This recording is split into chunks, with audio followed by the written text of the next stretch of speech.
Buenas noches, profe. Buenas noches, compañeros. En esta ocasión vamos a dar una breve explicación sobre el funcionamiento del motor Stirling. Entonces, vamos a ponernos un poco en contexto de qué es el motor. Entonces, este motor fue ideado en 1816 por el reverendo Robert Stirling. Por esto hace alusión al nombre del motor por su creador. Entonces, con el objetivo de ser una alternativa superior y menos peligrosa que un motor de vapor. El motor Stirling es un motor térmico muy distinto a los típicos motores de combustión interna que se alimentan de gasolina o diésel y que podemos encontrar en coches y motos, lo que usamos a diario. A pesar de este ingenio, posee un enorme potencial. Gracias a sus características y su funcionamiento, el motor aún no se ha posicionado dentro del mercado, ya que una de sus principales fallas es que suele tener problemas de sellado bastante complicadas de solucionar. Además, el motor Stingley suele ser engorrosamente grande y solo puede mantenerse con una potencia constante. Ese es uno de los problemas por los cuales no ha salido o no ha sido un fuerte en el mercado. Entonces, ya teniendo en cuenta un poco de conocimiento sobre el motor, decimos que el motor suele estar compuesto por dos pistones, los cuales están unidos mecánicamente entre sí por un enlace, conectados a, a unos sendos cilíndricos que actúan con cámaras de gas. Y aunque no formen parte integral del motor, también debemos mencionar las fuentes externas de frío y calor, que es por este último que el motor puede servirse de energía renovable. El funcionamiento del motor Stirling se basa en la expansión, perdón, y la contracción cíclica de un gas sellado en su interior. Dicha expansión y contracción se consigue exponiendo el gas una y otra vez a una fuente de calor y a otra fuente de frío, respectivamente. Al calentar el gas dentro de uno de los cilindros, este se mueve, este se expande y obliga al cilindro a moverse hacia abajo, como, como una, bueno, del cilindro hacia abajo. Mientras este cilindro se mueve hacia abajo, el otro se desplaza en dirección contraria. Esto hace que el gas calentado se desplace al cilindro compuesto a la fuente de frío y se contraiga al disminuir su temperatura. Entonces ambos cilindros efectúan el movimiento contrario y el gas enfriado vuelve a entrar a la cámara expuesta al calor, repitiendo una y otra vez este método de proceso. De esta forma, el motor Stirling es capaz de convertir la energía térmica en trabajo mecánico. Bueno, esto lo podemos asociar un poco a los compresores de aire, compresores de gas, que realmente eso es lo que hacen. O eh, una planta eléctrica que hay normalmente en las empresas. Esto es lo que hace, comprime un cierto líquido, cierto material, cierto componente y pues lo transforma en energía. Algo así se puede asociar. Una de las ventajas más notables del motor Stirling es que es silencioso, a diferencia de los motores de combustión. Eh, Bueno, pues como ya lo habíamos dicho, se puede servirse de energías renovables como la solar para calentar uno de los cilindros, que es, bueno, lo podríamos asociar con los paneles solares. Se usa muchas cosas similares. Eh, Esto unido a que el gas está completamente sellado en el interior del motor y por tanto no produce emisiones ni se contamina el aire. Estas ventajas hacen que el motor Stirling sea una opción más ecológica. Eh, ¿Qué más podemos tener de ventajas? Bueno, creo que esas son como las más relevantes. Pues en conclusión tenemos que el motor Stirling, las características de este motor hacen una opción muy prometedora de cara a futuro en el que conseguimos implementar en nuestros vehículos y accionar todas nuestras máquinas gracias a las energías renovables, que pues eso es lo que están tratando de hacer en estos momentos, en estos tiempos, que es reutilizar o tratar de bajar muchos índices eh, a nivel de combustibles, por eso las motos, las ciclas eléctricas, están implementando paneles solares, una de las energías que pues ahorita digamos que el Estado promueve eso para hacer como un intercambio, pues en su planta, en su empresa, se instalan paneles solares y eso le va a generar a usted disminuir algunos impuestos que van a ser como retribuidos por tener en cuenta pues el medio ambiente, las energías renovables y todo este tema.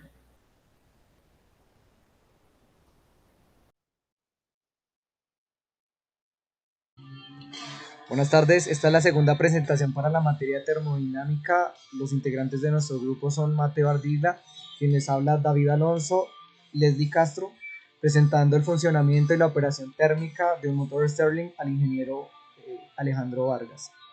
Tenemos en materia. Vamos a encontrarnos que se hablaba en un anterior video del funcionamiento, ¿sí? Explicando la operación, pues el inventor, un poco de la historia, y ahora lo que vamos a ver es un poco el ciclo térmico de funcionamiento. El proceso térmico se basa en 4 etapas, 2 procesos isocóricos, un calentamiento y un enfriamiento a un volumen constante, y 2 isotérmicos, donde vamos a tener una compresión y una expansión a temperatura constante.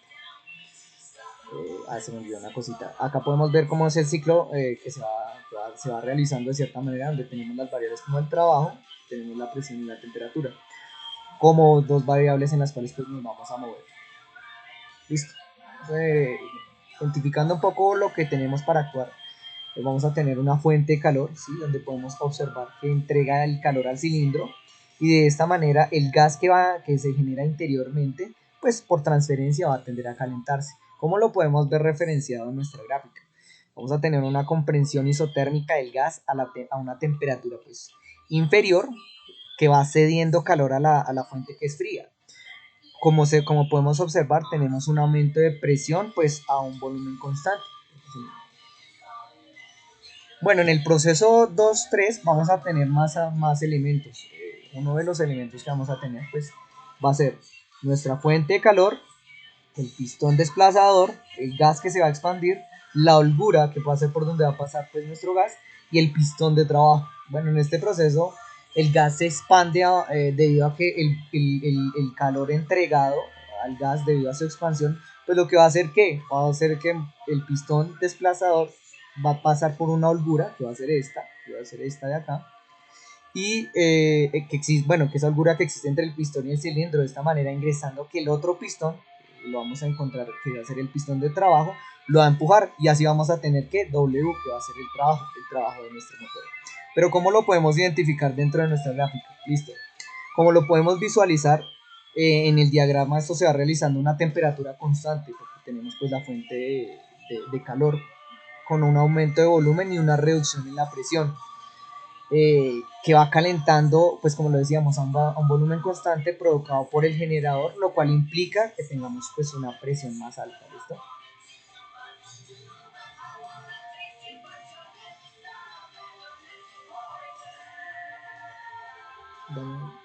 Listo.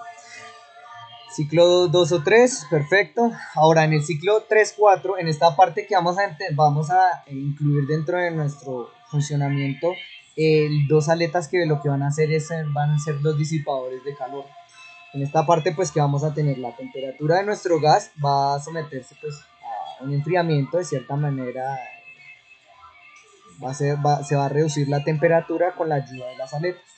Pero ¿cómo lo podemos identificar nuevamente en nuestro ciclo? Pues en el diagrama vamos a ver que este proceso se lleva a un volumen constante y la reducción de presión. Esto debido a que por lo que el gas se contrae, al reducir la temperatura, vamos a tener una expansión isotérmica del gas a una temperatura máxima, pues por lo cual el gas absorbe el calor de la fuente que decíamos que es caliente. Listo, en el proceso 4.1, que va a ser nuestro proceso final, vamos a tener un ingrediente más que va a ser el volante, ¿sí? El volante que se va a generar o que va a ser la recepción del movimiento. En esta parte, cuando el gas bajó su temperatura, pues se contrae, pero entonces, ¿qué sucedió? El volante ya venció la inercia, entonces ganó la fuerza para que haga giro y para que haga retornar el gas, pues sin mucho esfuerzo. Lo que vamos a tener es ahí el trabajo que comienza a evidenciarse en el movimiento, ¿cierto?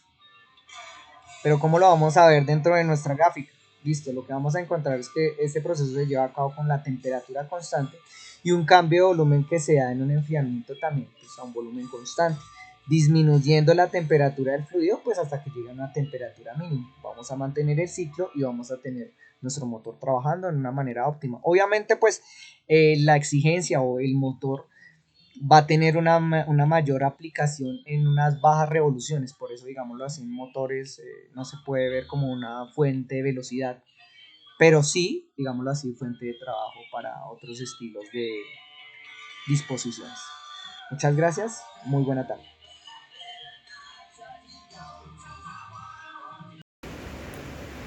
Bueno, buenos días, mi nombre es Mateo Ardila. En este video realizaremos cómo tenemos la idea de armar nuestro procedimiento, nuestro motor Stirling. Como sabemos, el motor Stirling funciona por medio de la expansión y contracción de un gas, ¿sí? Aquí podemos ver que tenemos 3 latas, ¿sí? En la primera lata, bueno, esto es como un prototipo, ¿no? Ya sabemos que para el tercer corte se realizará a medida de un envuelto y todo eso. Entonces, ¿qué tenemos en la primera lata? Ya que pues por ejemplo por estructura este motor no funciona, ¿sí? Pero ya para el tercer corte tendremos una idea de modelamiento más mejor y como más claridad, ya que pues la idea es como tener como una base como por qué no guiar. Entonces más o menos este será lo que tenemos pensado. En la primera base, en la primera lata, tenemos una perforación más o menos, ¿sí? Se realizó un hueco, un orificio de más o menos de 3 centímetros de ancho y de largo se realizó más o menos de 5 centímetros, ¿sí? Para que entrara la vela, ¿sí? Ya que necesitamos calor. Ahí tenemos la vela. Luego pasamos a la segunda lata. En la segunda lata se unió, obviamente, tenemos cinta. Primero se le echó Super Bonder y silicona y luego se realizó un reforce con cinta. En la segunda lata tenemos un pistón, un péndulo que realizará como contrapeso, ¿sí? El péndulo se realizó, el pistón se realizó con esponjilla de la barra losa, la normalita. Se realizó con una cuarta lata, ¿sí? Se realizó un perfore para hacer como una cobija, ¿sí? Se metió la lata, se envolvió todo y se aseguró y se le metió un eje para que cogiera con este hilo, ¿sí? Ahí está colgando, ahí podemos ver que ahí está colgando, ¿sí? Ahí está colgando. Se realizó igual, se puso silicona, Super Bonder y se realizó un refuerzo en cinta. Pasamos a la tercera lata. En la tercera lata que tenemos, igual tenemos un orificio de más o menos de 8 o 9 centímetros, sí, más o menos, y de largo más o menos tenemos, de largo 8 o 9 centímetros y de ancho tenemos más o menos unos 5 más o menos centímetros. Se realizaron 2 agujeros, los de arriba no fueron como de prueba, se realizó un agujero ahí y el otro el extremo de la lata, ¿sí? Esto para meter el eje. El eje tiene más o menos unas dimensiones más o menos de más de 30 centímetros, ¿sí? Ya que pues se realizaron los dobleces. Para que esto girara, aquí iría la ventaviola, se le puede instalar ahí. Ahí acá al lado de la tapa. Se realizó un doble acá para que cogiera con el hilo que se está sosteniendo con el pistón, ¿sí? Y tenemos como una llave, ¿sí?